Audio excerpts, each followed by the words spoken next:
Muslims പന്നി കഴിക്കാത്തത് religious ആയിട്ടുള്ള പ്രോഹിബിഷനാണ്. ആരാണ് ഈ മുസ്ലിം? മുസ്ലിം എന്ന് പറഞ്ഞു കഴിഞ്ഞു കഴിഞ്ഞാൽ എന്തോ മറ്റേ മനുഷ്യനിലൊന്നും പെടാത്ത ഏതോ ഒരു സ്പീഷീസ്, നിയാണ്ടർത്തൽസ്. ഹായ്, ഏതാണ് ഈ പരനാറി? ഓ ചോദിക്കണ ആരാണ് മുസ്ലിം? അതാ ആപ്പ. ഇവന് വലിയ അടങ്ങാറാ മുസ്ലിങ്ങൾ പന്നിയിറച്ചിന്നായിട്ട്. മുസ്ലിങ്ങൾ പന്നിയിറച്ചി തിന്നാത്ത എന്താ വെച്ചാല് അത് മുസ്ലിങ്ങൾക്ക് അറാമാക്കിയതുകൊണ്ടാണ് പന്നിയിറച്ചി. ഒരുവിധ ആൾക്കാരൊന്നും തിന്നൂല. ആ പന്നി തിന്നുന്ന സാധനം കണ്ടാല് ഒരു പന്നിയും തിന്നൂലായി എല്ലാം.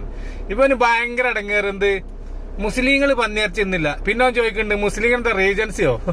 ആ മറ്റേ മറിച്ചതാ. അതാ മരക്ക് പറ പണിയൊന്നുമില്ല പന്നി. ഓ മുസ്ലിങ്ങളെ പന്നിയിറച്ചി തിന്നായിട്ട് ഭയങ്കര അടങ്ങേറ് കുറെ ആൾക്കാർക്ക്. നിങ്ങൾ നക്കിയോളി അമുക്കളെ, ഞങ്ങൾക്കത് അറാമാക്കിയില്ലെങ്കിൽ ഒരു തുള്ളി കിട്ടൂല. അതുകൊണ്ട് നിങ്ങൾ നക്കിയോളി. ഓക്കെ, എല്ലാ സ്നേഹത്തിൽ മുസ്ലിങ്ങളെ പന്നിയിറച്ചി തീറ്റിച്ചാൽ കുറെ ആൾക്കാരുണ്ട്. നിങ്ങൾ നക്കിയോളി, ഞങ്ങളെ തീറ്റിക്കണ്ട. ഓക്കെ, ഉളുപ്പമല്ലാത്ത ജാതികള്. ഏതാ ചങ്ങാഴ്ച ഒന്ന് തിരുമ്പി കുളിച്ച് വന്ന് നോക്കിയ പന്നി. ഉളുപ്പമല്ലാത്ത ജാതി. ഓനെ കോലം കണ്ടാൽ തന്നെ അറിയാം. ഇജ്ജ് പന്നിയിറച്ചി നിന്നിട്ടും കാര്യമല്ല, അതിലും വലിയ ഇറച്ചി നിന്നിട്ടും കാര്യമല്ല. ഇജ്ജ് ഇങ്ങനെ തന്നെ ഉണ്ടാവുള്ളൂ. അല്ല പിന്നെ